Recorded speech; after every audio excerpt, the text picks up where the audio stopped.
Olá pessoal, seja muito bem-vindo e muito bem-vinda a mais um episódio do podcast Disciplina Financeira. E aí, Danilo, como é que você tá? E aí, polêmico hoje vai ser, hein? Será? Ó, hoje a gente vai falar sobre economia, sobre escola austríaca, a gente vai falar sobre investimento internacional e um pouco de política também. Então, se você gosta de algum desses temas, não é possível que algum desses você vai querer assistir, então fica até o final. Não deixe de curtir, comentar aqui no canal também. Deixa suas dúvidas para que a gente possa tirar aqui também e depois comentar com você algum assunto que é do seu interesse. Haters são bem-vindos nesse episódio. Sempre. Fiquem à vontade, comentem, compartilhem também, porque, cara, não importa. O importante é que você compartilhe o conteúdo. Mas hoje, para falar sobre todos esses assuntos, a gente está com a Nanda Guardian, que é investidora, engenheira pela USP, pós-economia da Escola Austríaca e é também fundadora da Guardian Trust Capital. Então, Nanda, seja muito bem-vinda ao podcast. Muito obrigada, pessoal. Mais uma vez, acho que já deve ser a... Segunda, né, que a gente grava? a segunda vez que a gente grava e esses assuntos são polêmicos mesmo. Tem bastante coisa para falar. Legal. Então, antes de mais nada, quem é a Nanda em alguns segundos? Bom, meu nome é Nanda. Eu sou fundadora da Guardian Trust Capital, sou empresária. Engenheira de formação, mas não atuo na área, trabalho no mercado financeiro e também me dedico às redes, através principalmente do meu canal no YouTube. Quem está assistindo pode procurar por Nanda Guardian. Vamos deixar os links aqui na descrição, né? Pra facilitar depois. Padrão, né? Porque tem que facilitar. Vai ficar o link aqui, Instagram. Você vai deixar na descrição, deixa pra você já seguir, compartilhar, curtir e assistir um pouco dos conteúdos que tem lá. Mas, Nanda, a gente comentou sobre que a sua pós-economia foi da escola austríaca, né? A gente sabe que existe um modelo que a escola austríaca traz, que muitas vezes também é muito polêmico do que é colocado, mas pra galera que não conhece ainda, qual seria o diferencial, né, do modelo da escola austríaca para os demais modelos de economia? São duas coisas que diferenciam a escola austríaca das demais escolas de economia. A primeira coisa é o papel do empreendedor.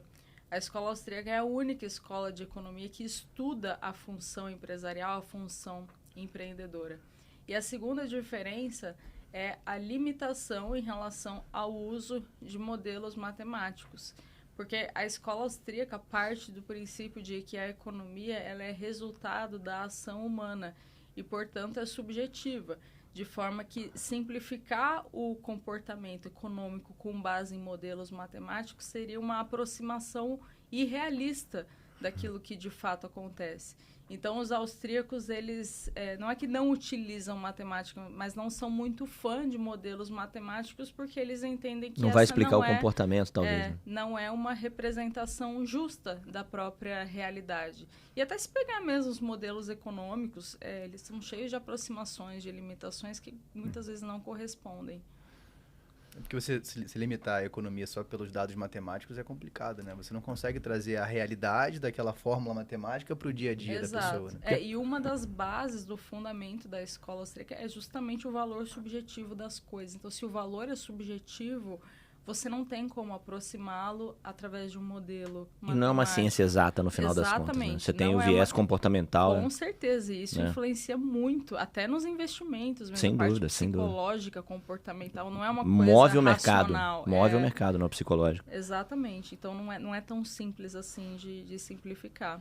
Não, e até pegando esse gancho, né? A gente tá gravando aqui, acho que foi anteontem, o pai da economia comportamental, Daniel Kahneman, veio a falecer, né? Então, assim, a gente já falou algumas vezes, inclusive a gente tem que fazer um episódio só sobre o livro dele, que é Rápido e Devagar, inclusive quem quiser participar, chama a gente, que é um livro complexo, mas é sensacional. Mas de fato, ele fala muito sobre a questão comportamental, até porque ele não é economista de formação, mas ganhou o Prêmio Nobel de Economia em 2022. Então a gente pega a escola austríaca, eu gosto muito dessa base, né?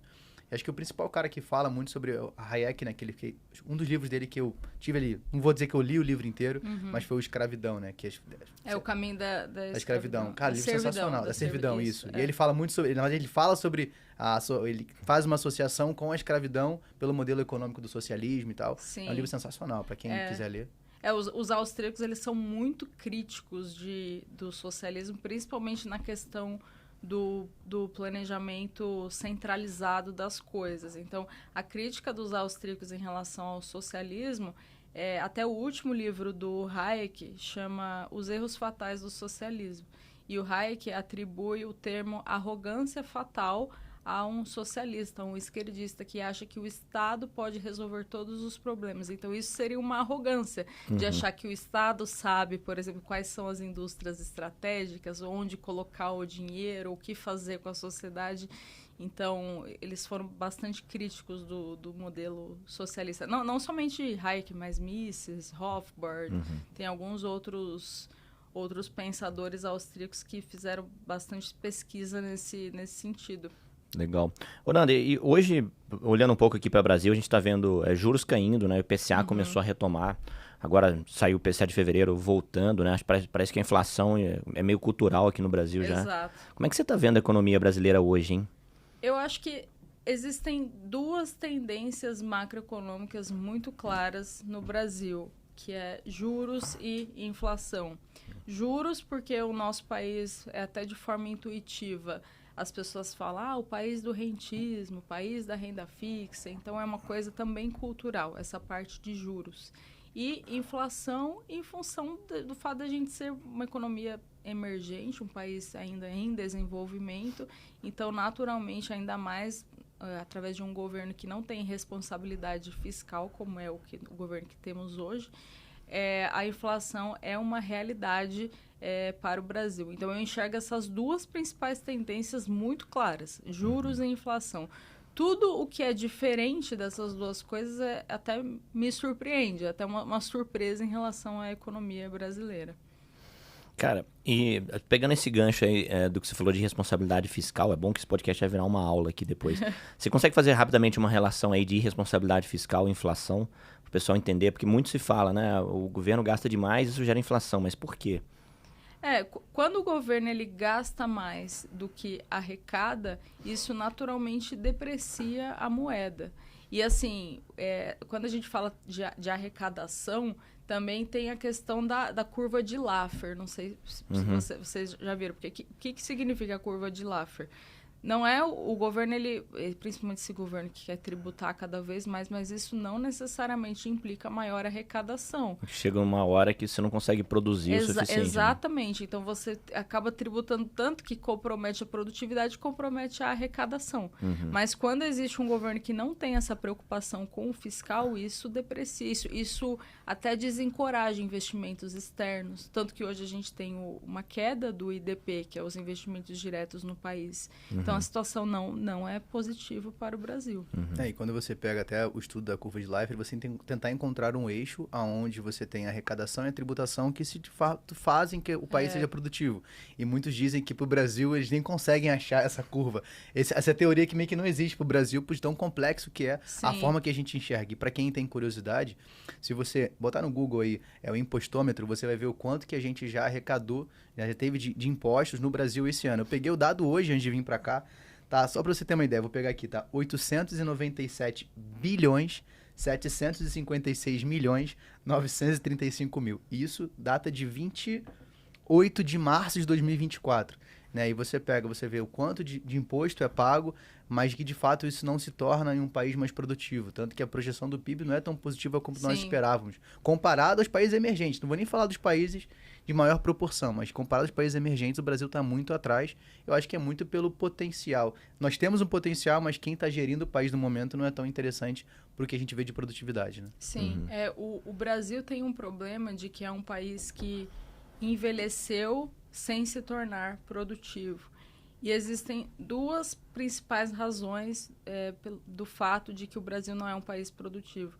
A primeira é justamente esse PIB potencial que está em queda em função da queda dos investimentos externos. Então, existe hoje uma queda do IDP. O IDP é investimento direto no país. A gente pode constatar esse gráfico até pelos dados do Banco Central. Isso vem caindo. E o segundo fator que prejudica a produtividade do Brasil, na minha visão, são as leis trabalhistas, que acabam engessando muito a atividade industrial, a atividade empresarial. Hoje, contratar no Brasil é muito difícil, demitir no Brasil é muito difícil, tem que cumprir não sei quantas regras, e tem a CLT, que é um negócio absurdo, um negócio atrasado, que prejudica, sem dúvida, a nossa produtividade. E por que será que a primeira solução de governos de esquerda é aumentar tributação, hein? Não se fala em reduzir gasto ou melhor gerenciar o gasto público, né? Eles não falam, porque os governos de esquerda, principalmente esse governo do Lula, ele tem duas principais preocupações. Eu tô falando duas o tempo todo, mas aqui é coincidência. Como eu tô pensando. A primeira preocupação é no âmbito social. Então, aquelas conversas de, social, porque as minorias, porque isso. Então, esse é o primeiro foco. O segundo ponto de preocupação é do lado ambiental. Mas a gente tem que reduzir o gás descarbonização e colocar hidrogênio e não sei o quê, aquelas coisas. E o carvão, o petróleo virou um problema. Mas é um governo que não fala em aumentar a produtividade, não fala como melhorar o ambiente de negócios, como fazer o país produzir mais, gerar mais empregos. Não fala isso. Então, governos de esquerda, eles têm esse apelo emocional de ir por essas pautas que são consideradas cultas e diferentes, mas são pautas que são impraticáveis, porque na prática aquilo que seria mais importante seria melhorar o ambiente de negócios e aumentar a produtividade do Brasil, que hoje é horrível. Isso já foi testado em inúmeros países, né?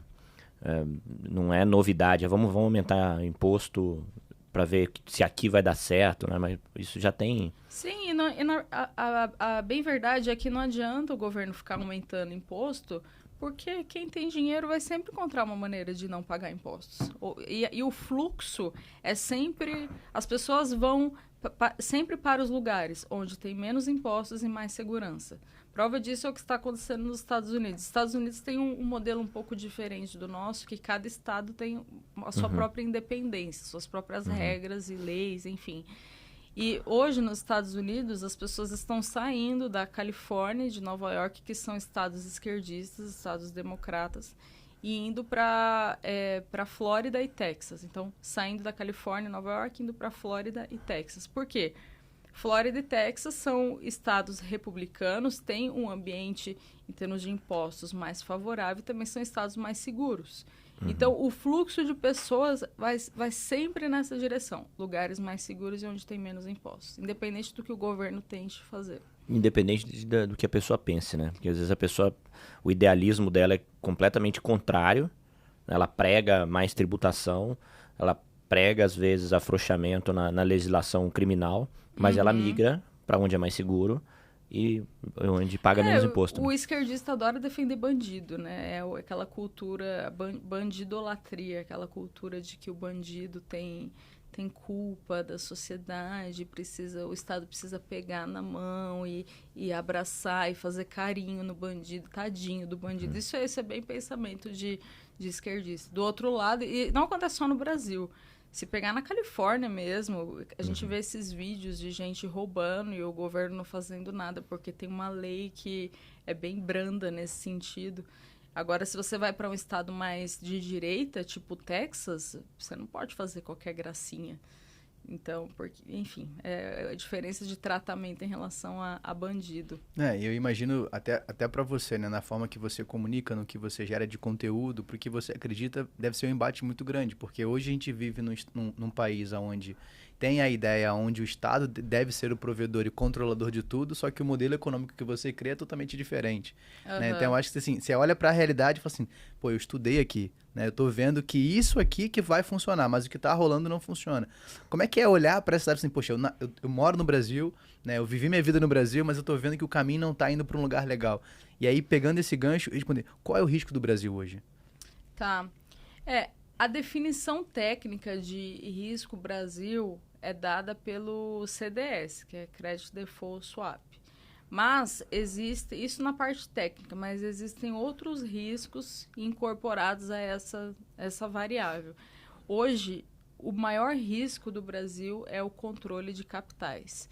E aqui é importante a gente também fazer um disclaimer de que existe uma diferença entre a probabilidade da ocorrência e o impacto dessa ocorrência. Então, controle de capitais é algo que, para mim, é improvável. Não é impossível, se tratando de Brasil, mas eu acho um evento remoto, uma realidade distante. O governo controlar o nosso dinheiro, não acho impossível. A gente está falando de Brasil, é sempre uma loucura. Mas é improvável que isso aconteça. Porém, caso aconteça, isso seria um desastre absurdo.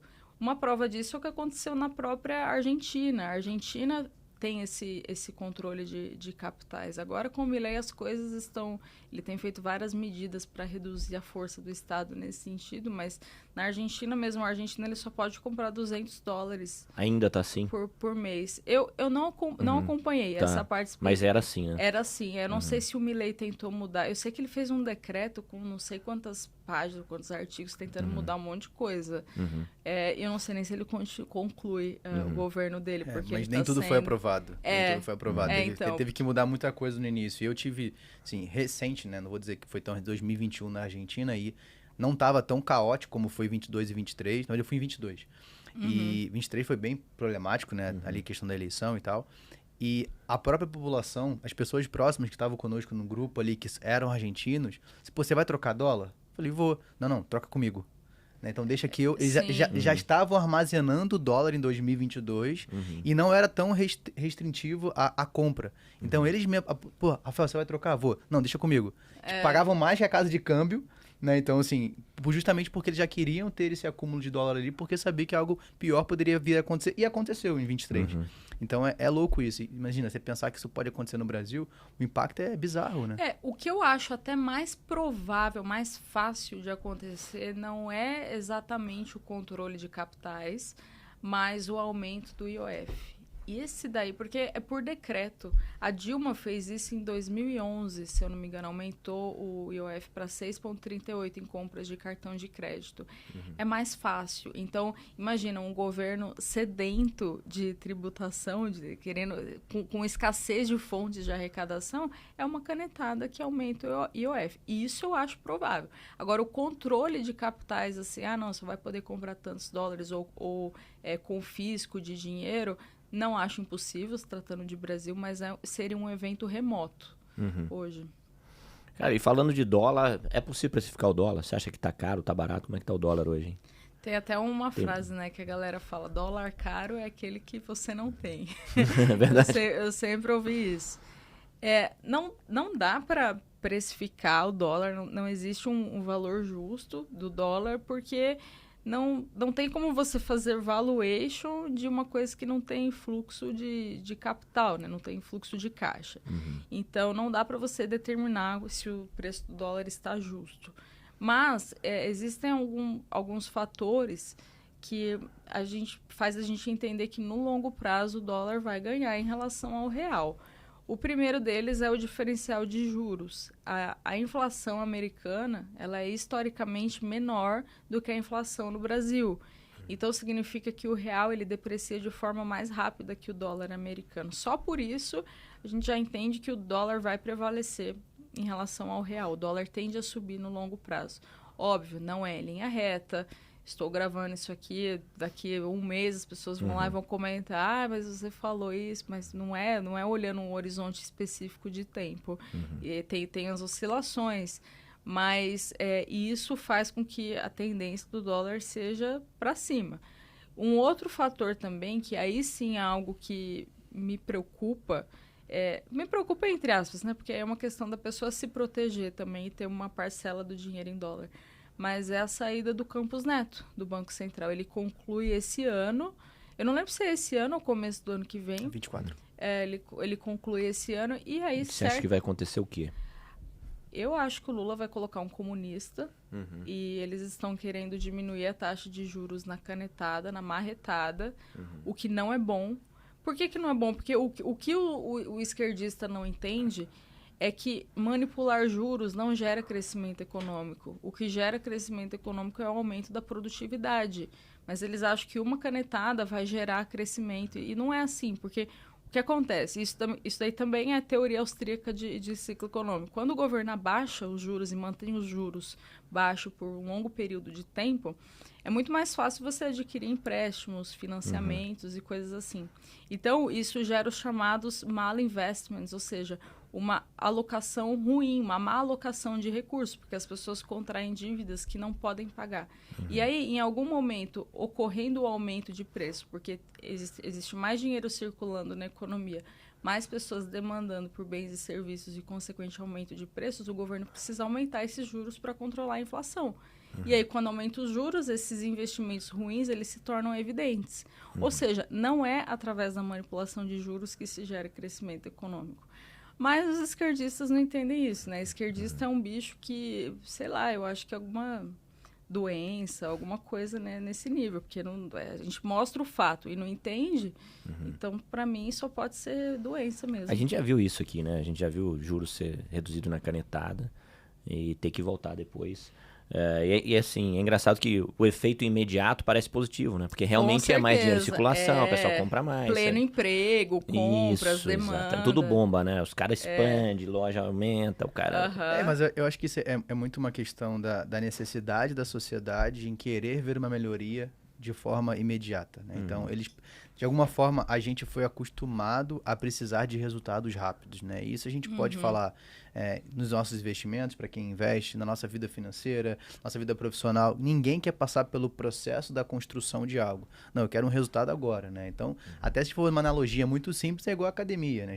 Antes de começar aqui, estava falando que o Danilão, ó, tá focado na academia, no crossfit Eu não sou ali. igual você, né? O Rafael até competia, né? Não, mas então assim, cara, mas tem um processo de construção ali que ele tem que melhorar a alimentação, ele tem que ir mais vezes na academia, talvez tenha que acordar um pouco mais cedo, abdicar de algumas coisas, mas tem um processo. São 2, 3, 4, 5 anos para de fato chegar onde ele almeja chegar. E no comportamento econômico também funciona isso. Eu não posso simplesmente chegar lá, tirar a taxa de 14% que estava, jogar para 2% de novo e achar que tudo vai funcionar. Sim. Existe uma consequência. Só que para a população ela não quer. Ela quer dizer, tá, beleza.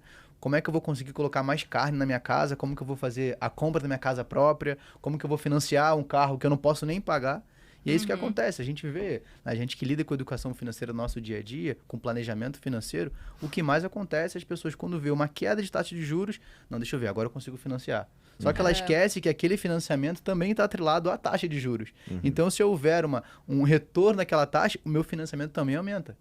Né? Acho que, para quem acompanha mais de perto, para quem comprou imóvel na planta com juros a 3%, 4%, cara, tá sofrendo agora.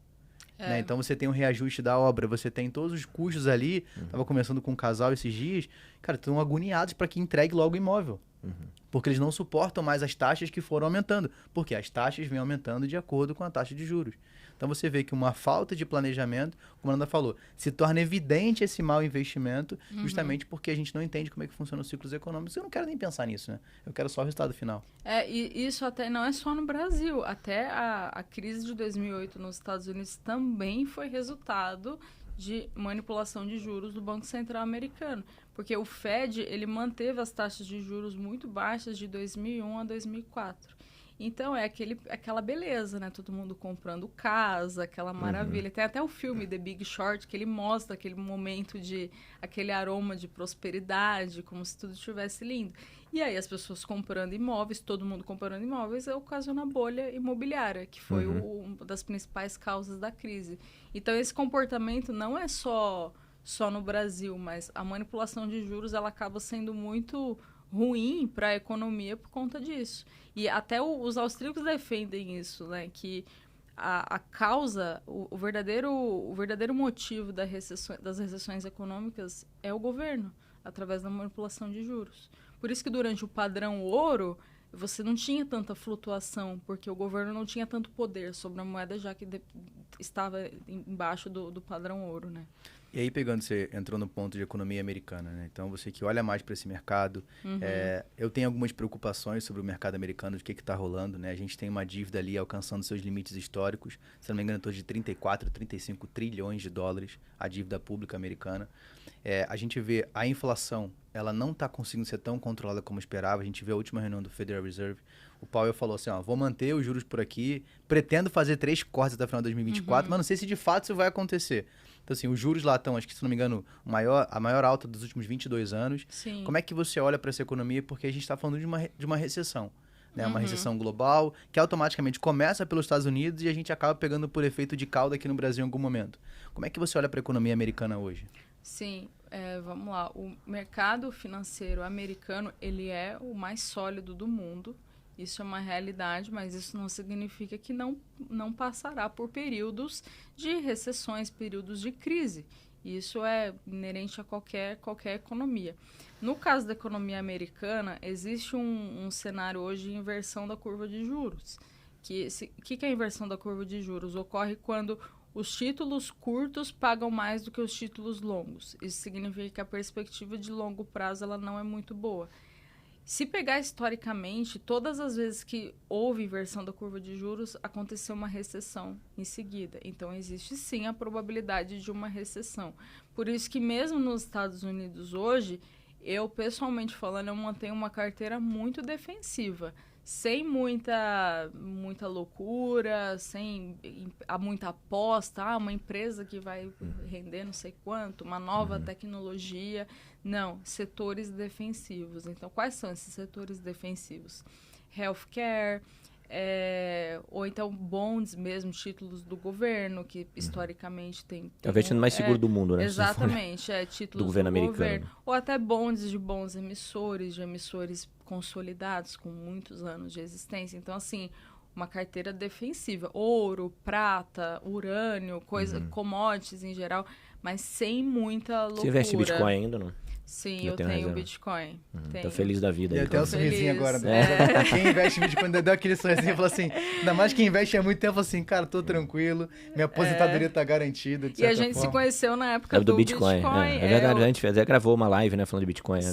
Sim, eu só falava de Bitcoin na época. Eu gosto bastante. Eu tenho carteira e indico para as pessoas. Tem que ter uma porcentagem. Tem quanto por cento do teu patrimônio em Bitcoin hoje? Quanto você sugere que... Às vezes você sempre tem uma exposição maior do que a maioria das pessoas tolerariam, né?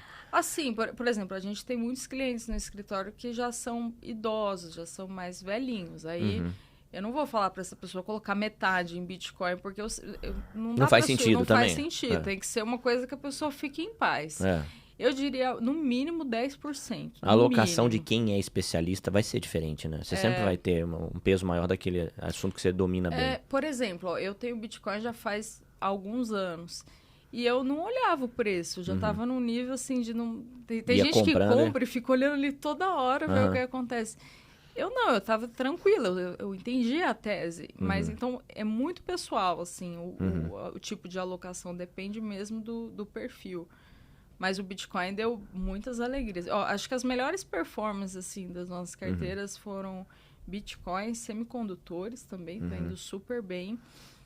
E alguns bonds também, que a gente pegou descontado em 2022 e agora estão subindo. E olhando para o mercado americano, você falou muito dos bonds, né? Para quem não conhece, a gente pode comparar com uma debenture, por exemplo, ou com um CDB, alguma coisa parecida. Com né? no caso, mais com o debenture. Né? No caso dos bonds corporativos, seriam o equivalente às debentures. Só que a diferença de bond corporativo nos Estados Unidos e debenture no Brasil é a liquidez.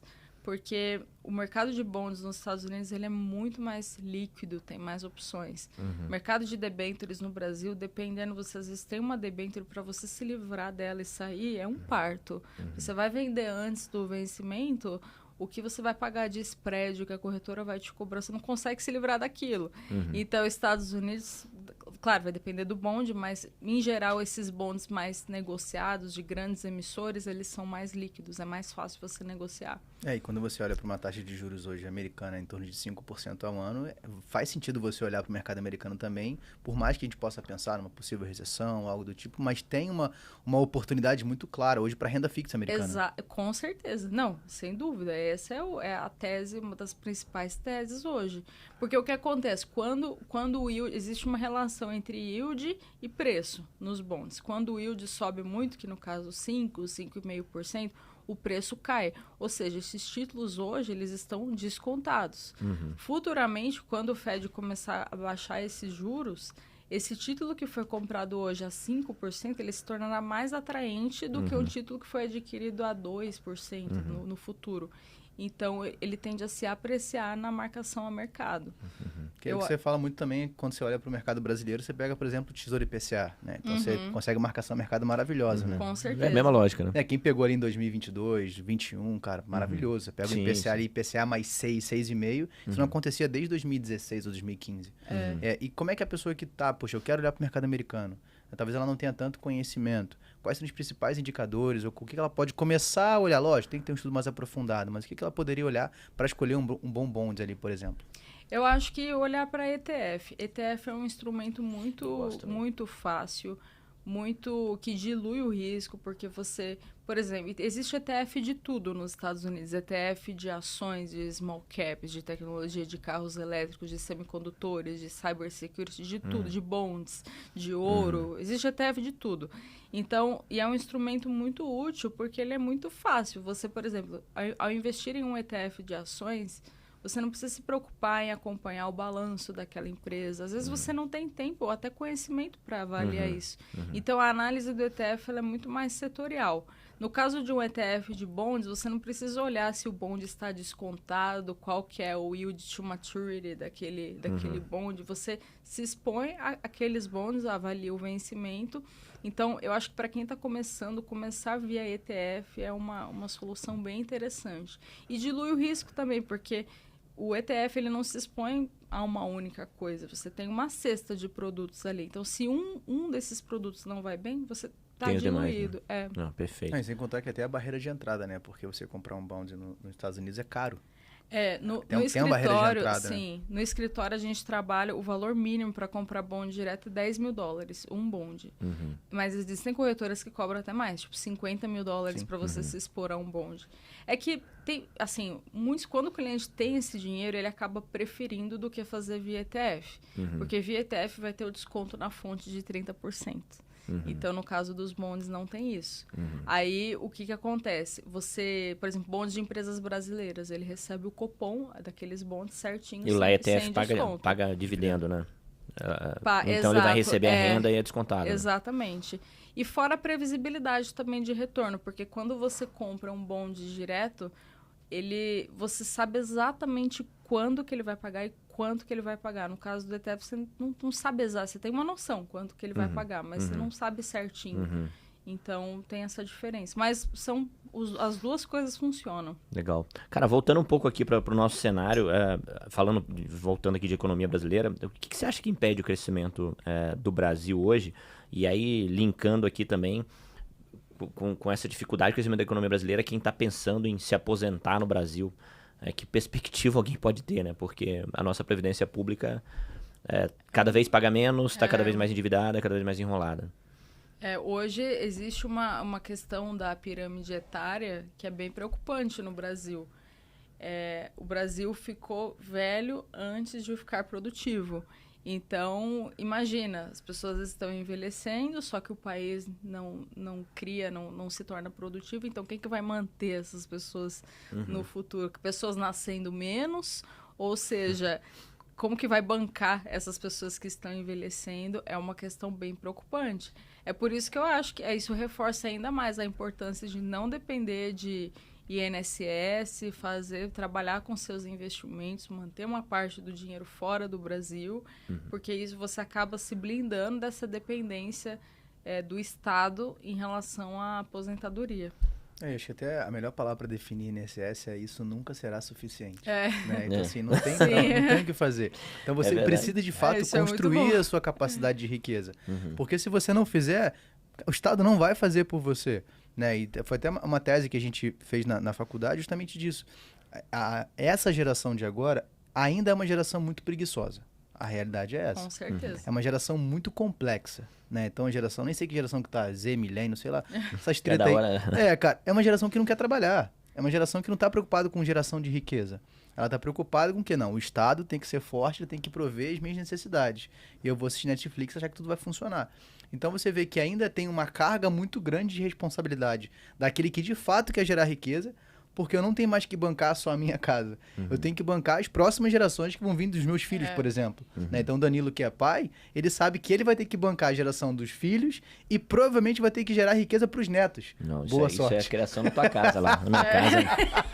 Não vai ter jeito. Minha filha de 20 anos, mandar um beijo para ela aqui, Ana Júlia, trabalha meio período, ganha bem, ganha 4 salários, faz faculdade.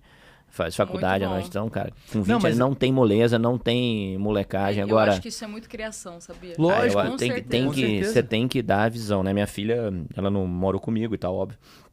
Ao contrário dos meus 2 pequenos que moram em casa, então eu espero que os 2 sejam mais...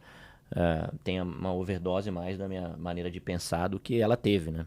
com certa distância. Então, Não, e a questão... Em casa não tem até vagabundo não se cria não, em casa, exato, não foi nem esse ponto. O ponto é que, assim, ele acaba tendo uma responsabilidade. Por quê? Porque as gerações anteriores não pensaram da forma que a gente está pensando. Então, acaba que ele, mesmo que ele não queira, ele vai construir, vai gerar riqueza, mas acaba tendo um peso maior para que as próximas possam se aposentar, teoricamente. Por isso que acaba tendo um peso de responsabilidade maior. Eu até vi um dado que é a geração nem, né? Nem trabalha, nem estuda, que tá não sei quantos %. Mas é difícil. Imagino que criar filho hoje em dia não deve ser uma coisa fácil. Eu acho que quem sou eu para falar disso, né? Mas você talvez não se render ao ambiente, né? Você tem que ter a tua linha de pensamento, não ser um Maria vai com as outras, né? Eu acho que isso é o certo. É isso aqui que eu vou defender e acabou. O que funcionou para mim vai funcionar. Tem até uma frase do próprio Mises, que é: não ceda ao mal, mas ande ainda mais audaciosamente contra ele. E é bem isso, não ceder, fazer aquilo que é certo, aquilo que a gente acredita e ir até o fim. E pegando nesse ponto e falando de governo, né? O que você acha que hoje o governo está errado? Acho que a principal crítica é em relação ao intervencionismo na economia brasileira, na vida das pessoas em geral. No Brasil, o intervencionismo ele ocorre de duas principais formas. A primeira, através de empresa estatal. Então, aqueles discursos de tem que defender a indústria nacional, porque existem as empresas estratégicas. Quem que é o governo? Como que o governo define quais são as empresas estratégicas? Até o próprio Hayek falava de conhecimento disperso na sociedade. Então, se o conhecimento está disperso e não nas mãos de um planejador central, não é o governo que vai definir quais indústrias devem prosperar ou não. Então, a primeira forma de intervencionismo é através de empresas estatais e a segunda forma através de subsídio estatal. Então, o governo decide onde colocar dinheiro e isso distorce a eficiência geral do mercado, porque sem o subsídio estatal, uma empresa que é ruim, ela vai acatar as consequências de uma má gestão, de uma má produção. Mas com a ajudinha do governo, com a mamatinha do governo, ela vai receber aquele dinheiro e vai permanecer ruim, permanecer onde ela está. Então, isso causa essa distorção. Então, acho que o intervencionismo é o maior problema hoje desse atual governo. E a gente viu muito com o setor automobilístico, né? Então, eles sempre tiveram subsídios bizarros. E aí você vê várias fábricas hoje saíram do Brasil, né? Não estão mais no Brasil. Sim. Porque esse subsídio foi cortado no governo anterior. Cara, beleza. Porque assim, nunca foi eficiente, né? Nunca foi um setor eficiente. Então, eles tiveram que sair do Brasil. E isso acaba aumentando pra gente o preço dos automóveis, por exemplo. Né? Então, e aí mas a culpa é do governo? Não.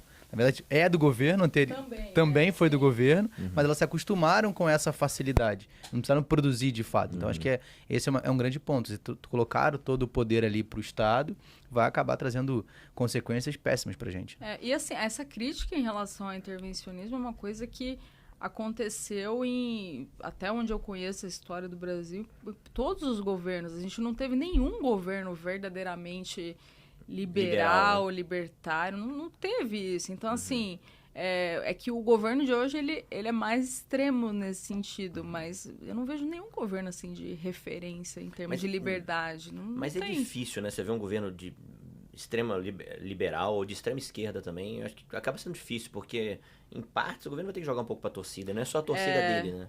Então, se ele for extremista demais, ele cai, né? Então, essa a minha preocupação com o Milei. Assim, eu fiquei super feliz que o Milei ganhou. Eu concordo com todas as ideias do Milei. Acho que eu estive na Argentina, assim, eu vi a festa acontecendo até altas horas da madrugada na rua, todo mundo, criança, curtindo aquilo, foi bem legal. Mas eu não sei se ele vai conseguir colocar em prática isso até o fim. Eu espero que consiga, mas eu não sei, porque é aquilo que você falou. O governo ele acaba também precisando ter esse jogo de cintura para lidar com isso. E eu não sei se ele vai conseguir, não. Eu tive lá há uns 2 meses atrás, cara, como o país está diferente, está bonito, menos sujeira na rua, né? Claro que você tem aquele choque de gestão inicial. Não sei que incentivo ao turismo ele está dando, mas cheio de indiano, americano, os pontos turísticos lá, então... o pessoal voltou a passear na Argentina, coisa que eu não via acontecer antes, né? Não estava vendo acontecer nos anos anteriores aí. E ele é um fenômeno, assim, em termos de ideias. Eu estive recentemente em Auburn, no Alabama, numa conferência de escola austríaca, e eu conheci um cara, o apelido dele é Nico, Nicolás alguma coisa, eu esqueci o sobrenome. Mas ele é um acadêmico, autor, ele estuda a dolarização da Argentina há um bom tempo. E ele tem o caminho de dolarizar a Argentina. E foi esse paper desse cara que inspirou a campanha do Milei, que é o que ele está tentando fazer. Está tentando implementar lá. Espero que dê certo. Tomara que consiga, até para inspirar os vizinhos aí. E assim, o peso argentino já morreu, né? Vamos combinar. O que é o peso argentino hoje? Sim, então tem que decretar logo a morte do peso argentino e virar dólar mesmo. Não tem outro caminho para a Argentina. Vai ficar defendendo uma moeda fracassada. Não faz sentido. Cara, eu ia perguntar pra ela como é que ela... Você tem mais perguntas aí? Eu ia perguntar pra ela como é que ela ajuda as pessoas a tirar dinheiro do Brasil. Né? Acho que ela falar do serviço dela. Assim, contar um pouco da história empreendedora, né? Porque ela começou falando que ela é empresária. Exato. Né? Então, fundou a Guardia. Então, queria que você contasse um pouco primeiro como é que foi essa jornada, né? Porque a gente sabe que, a gente comenta muito aqui, né? O empreendedor, ele tem um parafuso a menos. E quando é no Brasil, ele tem 2 a menos. Né? Ou mais do que isso. Então, assim, como é que foi a sua jornada? Assim, acordei e vou empreender. Como é que aconteceu isso? E depois explica o que você faz, como funciona, como é que você pode ajudar a galera. Tá. Gente, assim, foi um ato de loucura, na verdade. Hoje, olhando assim, eu não vim de família rica, tá? E isso conta muito na hora de abrir um negócio. Quando você vem de uma família rica, você já tem muitas ferramentas. Eu não digo que é sempre mais fácil, porque não é isso é uma análise unidirecional. Às vezes você nasce de uma família rica, mas uma família toda disfuncional, você não tem aquele apoio. E não é só o dinheiro da família rica, você tem networking, você tem vários parentes que já empreenderam e te dão o caminho das pedras. Né? Exato, não é uma certeza assim, nasci numa família rica, eu vou ter sucesso. Prosperar. Não, não necessariamente, mas geralmente é mais fácil. A pessoa que já nasce numa família rica, ela já conhece gente, já estudou numa boa escola, enfim. Não foi o meu caso, não vim de uma família rica. Meu pai é um pequeno empresário. Meu pai tem um negócio de câmeras de segurança, uma família super simples. E eu trabalhei no mercado financeiro, fiz engenharia química, eu fui para o mercado financeiro. E quando eu trabalhei no Citi, depois eu fui para a Levante, que foi até acho que a época que a gente se conheceu. Na Levante, eu conheci meu marido, que ele tinha um escritório do Safra, ele trabalhava como assessor de investimentos na época, um escritório do Safra. E aí, aquela coisa, a gente se conheceu, compartilhava as mesmas ideias, em um mês ele já me pediu em casamento. E aí a gente falou, vamos montar um negócio? E foi loucura total, porque nem eu, nem ele tínhamos ali dinheiro mesmo para fazer o negócio acontecer. A gente morava em um apartamento, eu lembro até hoje, tinha 33 metros. Eu lembro que eu guardava as minhas roupas na varanda, assim, embaixo da pia, porque não tinha lugar. E a gente andava nesses apartamentos, assim, ia correr às vezes de noite na rua, ou então ia correr no Parque do Povo e olhava aqueles apartamentos com aquelas varandas gigantescas e falava, meu Deus, será que um dia a gente vai ter uma varanda dessa? E então foi muito sofrido. Então a gente montou do zero, a gente encontrou uma sala na Berrini, e até foi o Thiago que pintou a parede e tudo. Eu fiz também o meu máximo. Eu mesmo que montei as coisas, não tinha os recursos bem limitados. E foi assim que tudo começou. Foi loucura. Hoje eu vejo que foi loucura. Só que aí também vem o fator sorte. Acho que a gente não pode desconsiderar o fator sorte. Uma hora a sorte te encontra. Principalmente se você está trabalhando duro, fazendo as coisas direito, né? Tipo a sorte assim, encontra mais você. Sim, eu tenho... O que eu penso? Na minha vida, foi muito difícil... Eu sempre achei que tudo era muito difícil para mim, né? Enfim. Só que nisso eu tive sorte. Em algum momento a sorte me encontrou. Qual foi o fator sorte que eu tive? O Lula ganhar as eleições. E isso daí, assim... foi o divisor de águas na nossa vida, que a gente tinha acabado de montar o escritório. O seu negócio é mandar dinheiro para fora. Totalmente. Abrir estruturas. Assim, eu lembro, tanto que a gente casou no 2022, na lua de mel, a gente fazendo reunião. Ele fazia de um lado, eu fazia de outro, porque era um volume absurdo de pessoas, assim. Querendo fazer isso. E isso, assim, é bom e ruim, por outro lado, porque, assim, é bom, legal, as pessoas estão se ligando que o Brasil, você não pode deixar todo o dinheiro no Brasil. Mas, por outro lado, também tem o fator emocional, que não é legal a pessoa tomar essa decisão com base na emoção, no medo. O mundo vai acabar e eu preciso fazer isso. Então, a gente também faz esse papel de segurar as pontas. Falar, calma, não manda tudo de uma vez. Manda uma parte que não vai fazer diferença agora, para o longo prazo, enfim. Então, essa é um pouco da história. Aí eu tive sorte. Essa foi a parte que a mudança de jogo ali pra gente foi o Lula ganhar. Eu podia até fazer o L pra... Não, brincadeira, Você vai fazer campanha gente, pra ele na próxima? Vai fazer campanha pra reeleição? Vamos pegar só esse corte, né? Fazer o L, vamos cortar e botar em algum lugar. Não, gente. Se pegar o tive sorte do Lula ganhar, fazer o L. Já era. Dá um bom corte. Não, assim, do lado egoísta da situação foi muito bom. Eu não posso reclamar. Agradeço aos esquerdistas que fizeram o L. Parabéns, obrigada a vocês. Mas eu não comemorei, não tem como, eu não fiquei feliz. Não tem como ficar feliz, gente, com esse governo. Não dá. Não tem como. Cada dia é uma tragédia diferente. E eu não esperava que ele ia ganhar também. Não esperava. Você achava que ia ser apertado ali, mas o Bolsonaro ganharia talvez. Eu achava que sim, depois de tudo que o PT já fez. É que o brasileiro tem uma memória curta, né? Esquece que o PT ficou um tempão na economia e a economia não foi para frente. E se foi para frente foi por causa do ciclo de commodities, não foi por causa de reformas positivas. Nada, não teve reforma nenhuma, né? Então, mas foi isso, assim, um breve resumo da história. E, assim, explicando pra galera, né, o que você faz hoje, né, o que a sua empresa faz? Eu porque esqueci de falar. A galera às vezes tem essa dúvida, beleza, mandar dinheiro pra fora, mas como? Como isso funciona, né? Faz um Pix lá. Então, como é que de fato hoje o seu negócio funciona? Qual é a ideia? Como que funciona? Explica pra galera. Que tipo de estratégia, atende, né? O cara tem quanto pra mandar pra fora? Faz sentido procurar o tipo de estrutura que você monta, então. Tá, hoje a gente é uma RIA nos Estados Unidos, uma empresa de gestão regulada pela SEC, então a gente oferece serviço de gestão. Aí, através de qual estrutura? Aí vai depender muito daquilo que a pessoa procura. Por exemplo, se às vezes o cliente ele tem uma preocupação com sucessão, uma estrutura de trust ela é muito boa, porque o que acontece? O trust em vida é uma conta investimento, e na falta do titular, dependendo desse tipo de trust, vira uma apólice de seguro paga aos beneficiários. Então, o beneficiário ele tem a liquidez imediata do recurso. Isso é uma solução fantástica para quem pensa em sucessão. E não tem aquela tributação que é uma facada lá? Não entra em TCMD, não tem o imposto de herança nos Estados Unidos também, que é outra coisa, é altíssimo.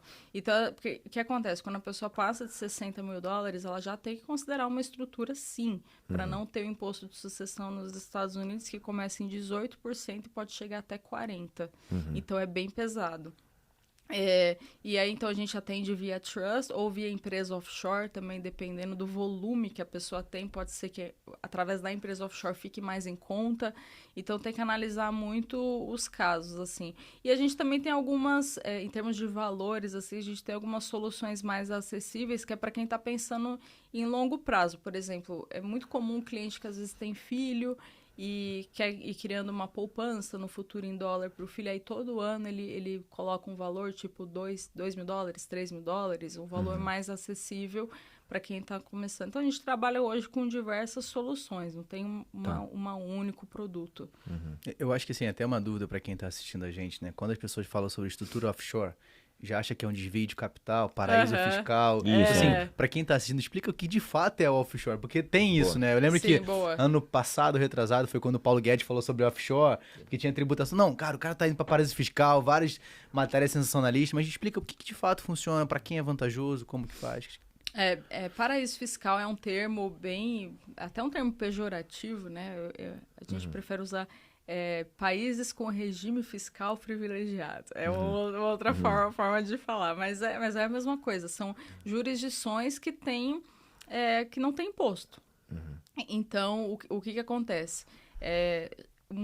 Todas as grandes empresas, todas, sem exceção, têm alguma estrutura em paraíso fiscal. Todas. É só pegar os grandes bancos. Se você vê um bonde, olhar os bondes do Banco do Brasil, do BTG, eles aparecem lá, Grand Cayman Branch, parece Ilhas Cayman. Ou é Ilhas Cayman, ou é BVI, ou Bahamas, ou, enfim, tem vários paraísos fiscais ao redor do mundo. Porto Rico também, uma jurisdição legal. Então, todas as grandes empresas usam dessas jurisdições para pagar menos impostos. E não tem nada de ilegal nisso. O que é ilegal, o que é errado, vamos dizer assim, é a origem do recurso. Se você usa essa jurisdição, mas está recebendo um recurso proveniente do seu trabalho, de uma atividade lícita, não tem nada de errado. Você está usando só o instrumento. O grande problema é que só aquilo que é ruim vira manchete. Muita gente que fez atividade ilícita, roubou, Sim. Político, ladrão, traficante de drogas, os caras mandam dinheiro para paraíso fiscal. É que nem, por exemplo, assim, falar que uma faca ela é usada para matar pessoas. Não é, ela é usada para cortar alimentos. Mas você pode matar uma pessoa com uma faca? Pode. É que nem paraíso fiscal, é que nem Bitcoin também. Você pode usar para lavar dinheiro? Pode, você pode usar qualquer coisa. Mas isso não é um problema do meio, mas do fim que você utiliza. Só que offshore é um termo usado para tudo aquilo que está fora da costa. Então, fora do Brasil. Se você tem uma casa em Orlando, na teoria você tem uma offshore. É que as pessoas conhecem mais offshore como empresa offshore. Você criar uma empresa, você ser o sócio daquela empresa, muitas vezes colocar seus filhos, ou irmão, pai, tio, sei lá, como sócio também para facilitar a sucessão. Mas não tem só empresa offshore. Você tem trust, você tem LLC, você tem outras estruturas envolvendo isso. E para fechar esse assunto, né, a gente teve recentemente um aumento de impostos para ganho de capital e investimentos internacionais, 15%, né? Como é que você vê isso? É positivo, não é? Tem algum ponto positivo nisso? Queria que você comentasse um pouco para a galera que está assistindo a gente. O que o governo fez agora, esse último projeto de lei, né, que foi aprovado, que passou, eles amarraram tudo. Então, eles amarraram empresa offshore, trust, LLC, tudo que está fora do Brasil para investimentos. E aí, agora a pessoa ela vai ter que reportar anualmente o ganho de capital que ela teve. Isso ainda é alvo de discussão tributária, porque existe a dependência da própria interpretação do tributarista. Eu já conversei com vários tributaristas, até o tributarista do escritório, ele fez uma análise e a análise dele foi... Um dos pontos positivos é que tem dois, na verdade, um para pessoa física e um para empresa offshore. Para pessoa física é que agora aquela isenção de 35 mil acabou. Não é mais 35, você não tem que reportar mensalmente. É uma vez por ano, acabou. Isso acabou simplificando. E a segunda coisa é o que antes, por via de regra, offshore era 27,5% que você pagava. Agora é 15% sobre o lucro que você teve. Então, também teve uma redução nesse sentido. Só que, por outro lado, não é bom, porque você vai ter que ficar reportando. Acabou o diferimento, né? Você vai ter que reportar ano a ano. Mas isso ainda é alvo de discussão, assim. Eu tô falando não como tributarista. O ideal é consultar um tributarista, ou até no nosso escritório, se você tiver interesse, porque vai depender de qual estrutura foi feita, qual jurisdição, enfim, quando que você montou. No Brasil tudo é alvo de interpretação. Tem vários, veja bem. Exatamente. Pegando para a gente encaminhando para o final, como que é a Ananda investidora hoje? Eu, pessoa física? Eu sou bem tiazona para investimento, sabe? De 50% em Bitcoin, né? Mas eu 50% em tesouro. Mas eu acho o Bitcoin um investimento conservador, Por longo prazo, eu concordo. Apesar da volatilidade, eu considero o Bitcoin até mais do que um investimento, mas como investimento, uma coisa conservadora, porque não está nas mãos do governo, o governo consegue confiscar. Então, isso já é um ponto muito a favor. Mas eu, assim, o que eu tenho na minha carteira hoje? Praticamente tudo fora do Brasil. Se eu abrir minha conta aqui, vocês vão dar risada, minha conta Brasil sei lá, eu devo ter R$100. Eu não tenho dinheiro no Brasil, é tudo 100% fora. Se eu invisto no Brasil, é através ou de ADR ou de bonds de empresas brasileiras emitidos lá fora. E na minha carteira Estados Unidos hoje, eu foco muito nos Estados Unidos, basicamente bonds do Tesouro Americano, semicondutores, eu também peguei, tá indo super bem, assim, mais de 30%, tá muito legal. Cibersegurança, também tenho. Alguns bonds corporativos de bons emissores, tipo JP Morgan, Morgan Stanley, nada de muita loucura, porque bonds também, você vai olhar o mercado de bonds, se você pegar, tipo... bonds da Andrade Gutierrez, vai estar pagando 60%, mas quem que vai investir um lixo desse, né? Então, é bem isso, assim, é bem básico. E Bitcoin, Estados Unidos, um pouquinho de Japão também, eu comprei recentemente, bolsa japonesa, que depois, num longo período aí de bear market, começou a performar bem, e Bitcoin. É o que eu tenho hoje na física. E é o que a gente acaba indicando também pros clientes, né? Porque isso até é uma coisa que o Taleb fala muito, de você ter o skin in the game. Tudo que você faz na vida, você tem que ter algo a perder por aquilo. Então, o Taleb fala isso, né? Tudo que você faz na vida... Ai, gente, vou fazer de novo. Tudo que você faz na vida, você tem que ter algo a perder. Então, à medida que eu falo isso, eu acho que Bitcoin é legal, mas eu tenho Bitcoin. Então, assim, se eu tiver errado, eu vou pagar um preço por isso. Sim, sim. Não adianta você recomendar Acha legal, uma não, mas eu coisa, não tenho, não, né? Tem até uma frase do Taleb que ele fala também, não pergunte conselhos de investimentos para as pessoas, não peça conselhos de investimentos para as pessoas, simplesmente pergunte o que elas têm na carteira. Isso daí já porque aí mostra aquilo que realmente a pessoa acredita. Ótimo. Isso é bem legal. Não, legal. E pra gente fechar, mais uma pergunta. Você falou muito da sua jornada, né? Que você não veio de uma família rica, né? Hoje você tem a sua empresa, você é empresária. E é uma pergunta que eu sempre gosto de fazer para os convidados pra Nanda, o que é o dinheiro? Dinheiro é o poder de dizer não. Dinheiro é você poder falar, não, eu não preciso disso, eu não vou passar por isso, eu não preciso fazer tal coisa. Não aceito isso. Eu não né? aceito, Boa. eu não vou morar nesse lugar. Minha família não vai passar por isso, porque eu vou dar uma condição, vou ser alguém que vai conseguir ajudar a minha família. Então, dinheiro é o poder de dizer não. E acho que quanto mais dinheiro a gente tem, mais nãos a gente fala. Porque você entende que não precisa de algumas coisas. É o que a gente estava até falando, assim, tem pessoas que você quer, às vezes, precisa, entre aspas, né, ter um relacionamento, alguma coisa. Quantas pessoas, às vezes, entram em relacionamento e ficam dependentes financeiramente e não conseguem sair? Então, quando você tem dinheiro, você consegue falar, não, eu não vou passar por isso, eu não preciso disso. E isso, para mim, é o dinheiro. Sensacional. Mais algum complemento, Danilo? Não, isso aí, cara. Então, pra gente fechar, a gente sempre gosta que o convidado deixe indicação de um livro. E aí pode ser um livro que marcou a sua vida, pode ser um livro que você fala, esse livro aqui, cara, fez parte da minha jornada, só não vale Pai Rico, Pai Pobre. O Pequeno Príncipe. Pequeno Príncipe e Psicologia Financeira. Esses três a gente está descartando. Mas demais... é de Miss, né? Toda Miss Mundo. Sempre tem essa história. Mas, cara, um livro que, esse livro aqui de fato fez sentido para mim. Pode ser do mercado financeiro, pode ser daquilo que você estudou em economia ou não, tá? Mas só deixar como indicação pra gente um dia montar nossa biblioteca. Sei que vai montar, eu não vou eu sei. Tô ferrado. Sacanagem, né, cara? O Antifrágil, do Taleb. Esse livro marcou demais. Ele é desse grande. O começo é bem chato, mas para quem não leu, insista. Porque as ideias ali, as ideias de antifragilidade, a gente entende em tudo na vida. Porque o que é o antifrágil, né? É a ideia de que você fica melhor com as coisas ruins que te acontecem. São as coisas que se beneficiam do caos. Então, você não simplesmente passa pela situação e fica do mesmo jeito. Não é o resiliente, é um conceito a mais. É você sair melhor. Então, tudo de ruim que te acontece, você usa a seu favor. Por exemplo, o hater, que a gente estava falando. Hater é um exemplo de antifragilidade, porque enquanto a pessoa está lá puta, xingando, tá dando view, tá dando engajamento, tá dando dinheiro, tá dando visibilidade. Eu tô sendo beneficiada de uma coisa ruim. Então, o Antifrágil, para mim, é um livro, assim, de cabeceira, livro da vida mesmo. Sensacional. Vamos deixar aqui a indicação também do livro.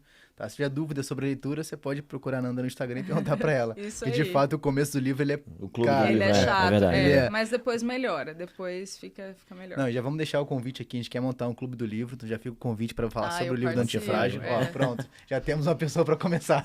Eu falo Sensacional. sim. Vai ser muito bom. Mas, Nanda, obrigado por esse tempo, por conseguir na agenda a gente falar sobre esse assunto. Eu acho que, para quem está assistindo a gente, não deixe de curtir, comentar, coloca a sua dúvida aqui, ou seu elogio, bota aqui, ou seu hate também, pode colocar, fica tranquilo, vai de boa. Dá engajamento. Mas não deixa de compartilhar esse conteúdo, eu acho que é importante pra gente poder entregar para mais pessoas, né? Então, como a gente sempre fala, cara, é um trabalho que a gente dedica a nossa agenda para estar aqui, então dá essa moral e compartilha.